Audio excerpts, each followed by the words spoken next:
Thank you so much to the Alliance for Peace Building, to the Charity and Security Network, and to all of you for coming here to engage in this conversation.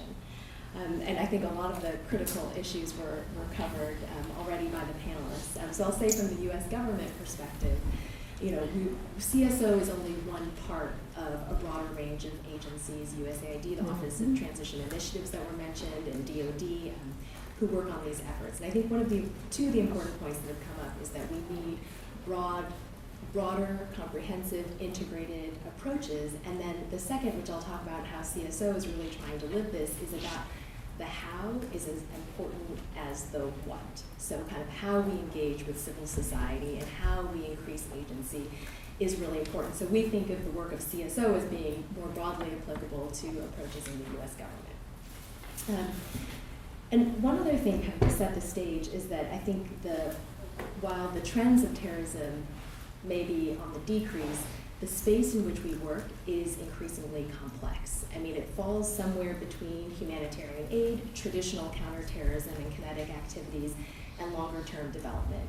And so while we have well-established responses, maybe in each of those areas, for example, humanitarian emergency, we have nothing systematic to respond to political transition and crisis. And that were some of the points that were raised. And so to address these issues, Secretary Clinton, as part of the Quadrennial Development and Diplomacy Review, launched CSO. And we advance national security by breaking cycles of violent conflict and mitigating crises.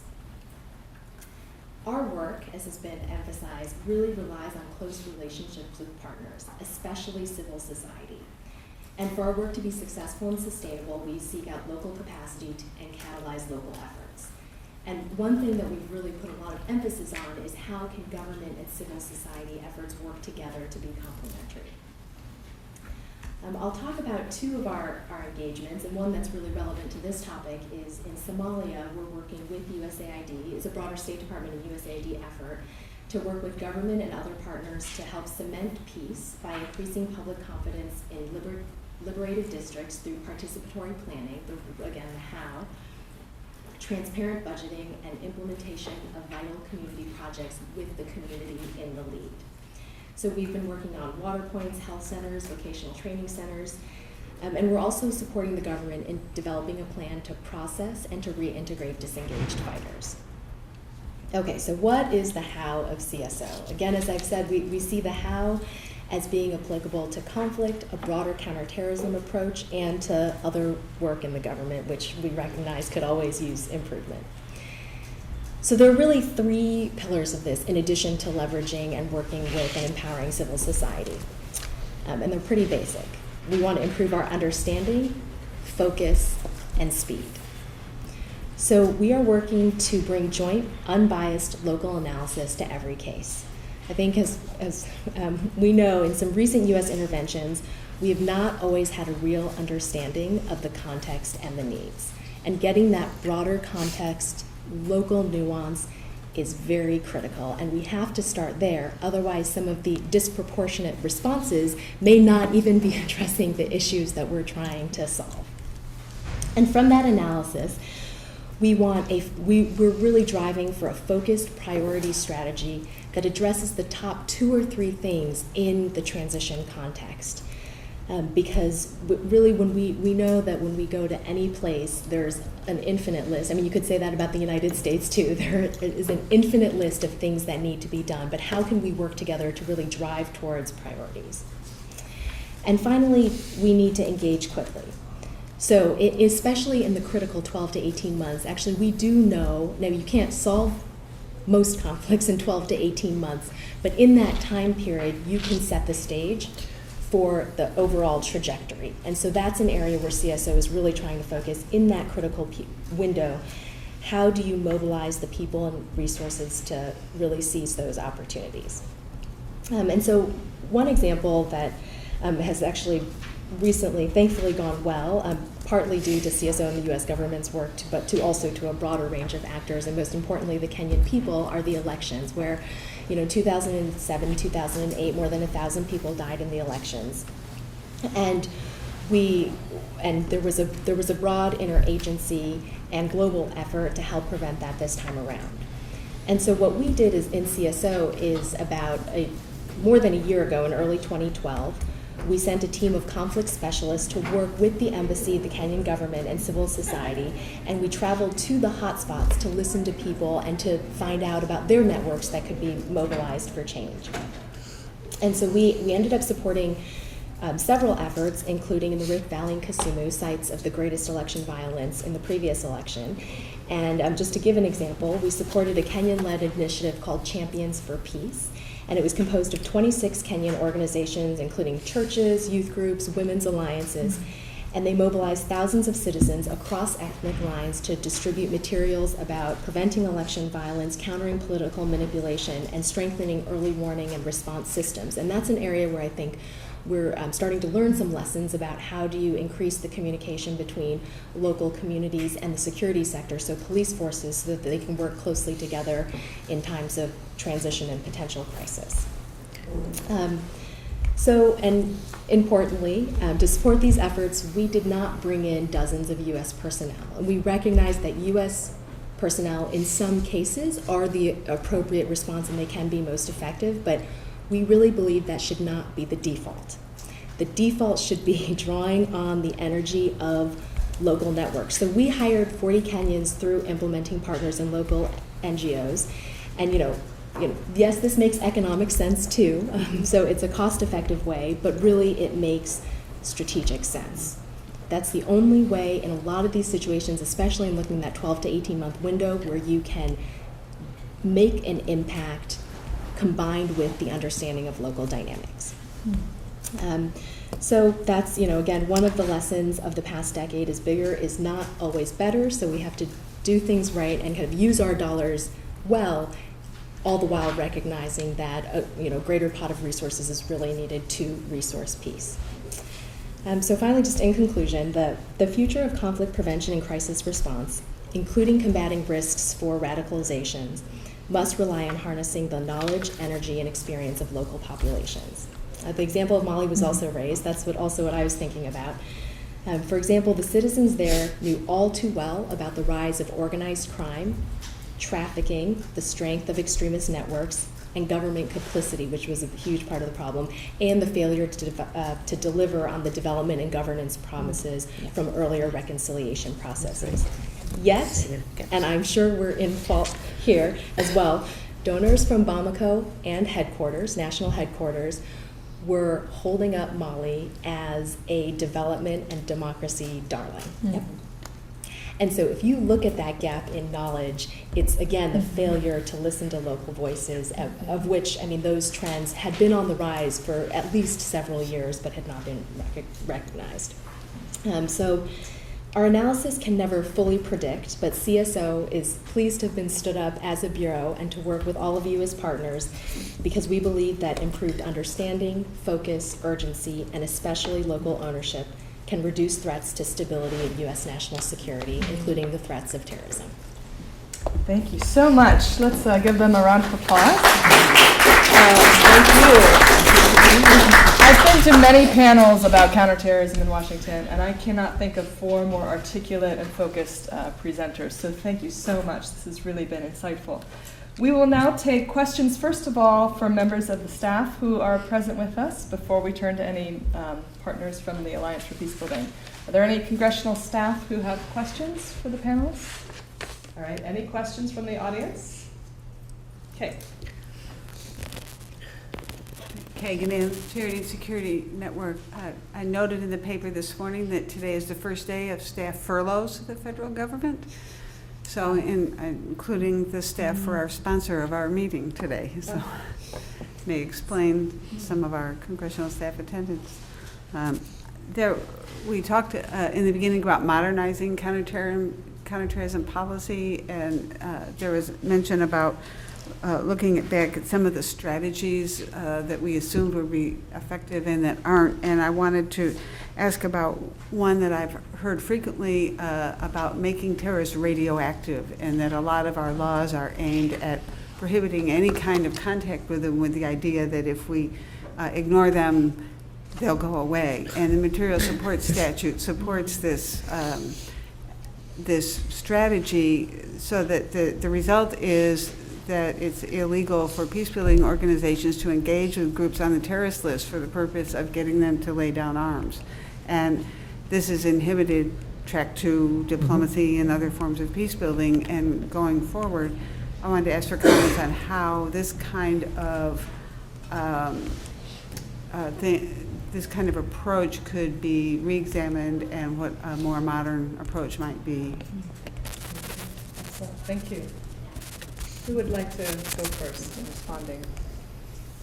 All right, I'll take a crack at it. Totally agree.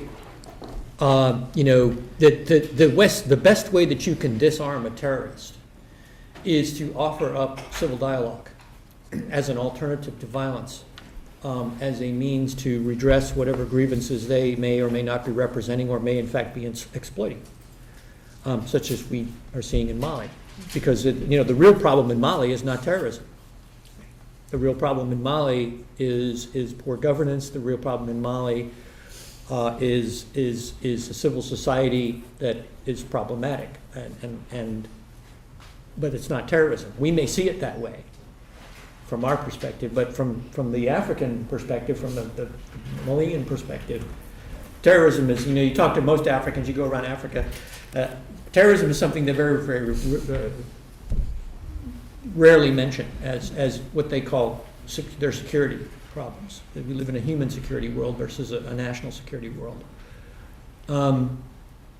But Northern Ireland is a really good example, considering that we have the death of Maggie Thatcher, not that long, we're thinking about that era, but that came to an end under Thatcher's time. I'm not trying to credit her necessarily, but it's just interesting. But Northern Ireland was a largely successful strategy when the British realized that what they needed to offer up was civil dialogue and civil society as a recourse to these quite legitimate grievances than violence. And so the people who work civil society are the people who are really the offensive action here, to use military terms. They are the people who should be supported and not supporting. And the strategies we have applied, you've heard this in some more famous gaffes about NGOs being multipliers, combat multipliers. Totally wrong. It should be the other way around. Once we recontextualize it and get it right and understand that what we're trying to do here is to build peace and not defeat threats, then you have a much more successful, longer-term strategy. So I'm gonna, just for fun, take a slightly different perspective on that. And Kay, on your specific question, the way I would frame that is that what's needed now, we have a lot of statutes that were put in place that are very broad, that were attacking a problem that was both a problem of reality and a problem of perception with a very, very big caliber weapon. And for the reasons that I named at the beginning of the presentation, we ought now to have enough confidence as a society and as a government to go back and say, how can we turn this sledgehammer into a finely pointed scalpel so that we can engage in peace building. And it is also clear that you live in a society where young people have aspirations that involve going to college abroad, that you're not saying, hey, it's cool if you go out and throw petrol bombs on the weekends or hang out on Al-Qaeda chat sites and you can still come to the US and go to college. Hey, that's not a problem. So it's perfectly reasonable to have the goals behind these laws were in many cases reasonable and again even smart. So the problem is now how to make our laws so that they actually block the things we want to block and don't block the things we want to block. The other thing that I think it's important to say is that it's actually perfectly fine to say that the US national security interest in Mali is terrorism. There's nothing wrong with that. That's right. And as long as you recognize the next step is, okay, how do we deal with that? Well, we deal with that by doing what Cindy described, saying, okay, what do the Malian people see the problem as and how can we work with that? And then you say, oh, they don't see it as terrorism. That's interesting. Okay, what's our next step? So So it's not that the U.S. has to give up its own definitions of problems or its own, and no policy that asks the U.S. to give up its own definition of its national interest is ever going to go anywhere. Whether or not it's more or less moral, more or less wise, more or less globalist, it's just never going to happen. So it's perfectly fine for the U.S. to take a lens. I would argue it should take less a lens because we don't need to take the size of the counterterrorism lens we have. There's nothing wrong with the U.S. taking a counterterrorism lens. At the same time, though, you've got to look at, does going around and saying to everyone, hey, your problem is terrorism, work? No, it doesn't. What works is the approach that all three of you described. Open it up to another question? Yes. Thank you very much. My name is Gustavo de Carvalho. I work with the Peace Building Units at a think tank organization based in South Africa. Thank you very much. The presentation I thought was quite useful, and especially coming from outside of the US and seeing some of the perspectives of how counterterrorism is seen within a broader peace-building approach. If we see a lot of the interventions, we're talking about issue of agency, issue of ownership. And my question tries to touch a bit on the issue of ownership, which it's certainly as a paradigm and as a driving tool is very interesting, but in practice we all know that it's an extremely hard issue to develop, and particularly when we should try to avoid the romanticization of the local. What is the local? Who are we talking about? If we're talking about getting unbiased local knowledge, what does it mean? Who actually has the authority and legitimacy of identifying certain analysis and topics as being the local views? And I think the same way that we as outsiders, when we go into those contexts, we know that in our own constituencies we are not homogeneous. We know that the views are not necessarily unbiased. And to some extent, how do we then make sure that in our interventions and responses we are not also reinforcing certain biases that exist locally, nationally? And yes. Okay, thank you so much for that question, because I think Afghanistan is a really clear case study that the U.S. was listening to certain members of the local society and not to others. So I'll ask Mabuba to respond to that. Very good question. And the fact is that, these locals, you're so right. Which locals are we going to be listening to? And the locals that unfortunately the U.S. government listened to were not the right locals. So until right now, and even for the future, we are going to be paying for that fact that they were not the right locals. Finding the right locals is difficult, but it's not difficult finding them. It's difficult because from the point of view of troops or of people getting to an area, how much easier it is to get to somebody who has power over the locals, who can get his hands on anything, and who can be bought. I mean, that's really easy. But then if we really, 1 second, if we stop here and say, okay, what are we getting ourselves involved in here? This is the easy way, of course. It makes life easier for us, being the foreign representatives in that part. But are we doing the right thing? Just that one question, honestly, will stop us from doing what we are doing and trying to find a way on how to do it the right way.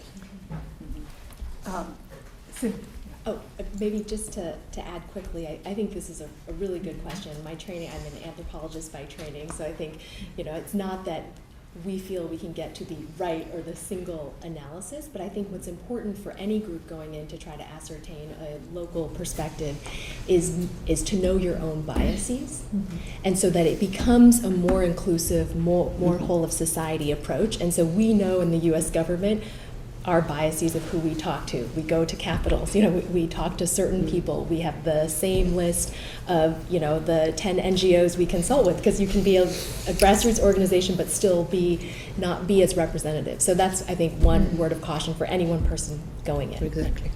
But just to make it really explicit, what really happened in Afghanistan, the warlords, those who had military, small militia groups, they were the ones that the U.S. listened to and talked with.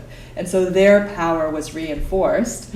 And this was often traditional male elders who had a weapons group of weapons, whereas the women's groups, the civil society groups, the university professors, There's a whole civil society network in Afghanistan that had no say in the development policy, in any of the security policies.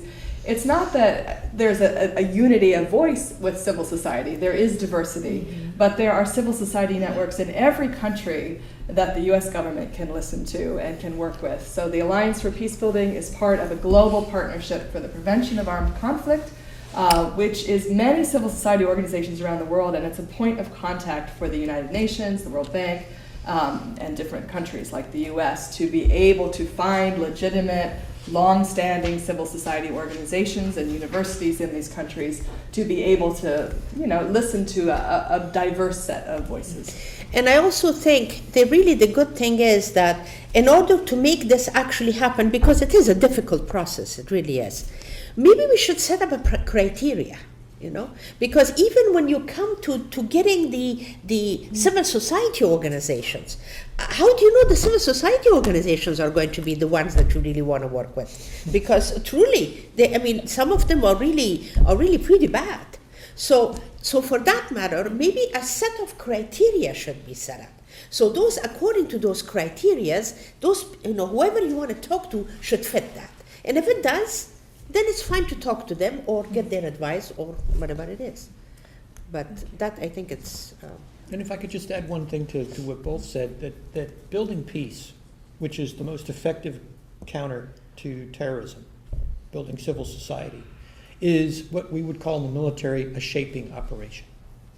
It's about structuring those client societies for success as they more or less define what success is. We all have certain, like you say, certain principles and common denominators, what defines a successful civil society. That's true. But it has to be contextualized and to work for them, how those ideas work for them.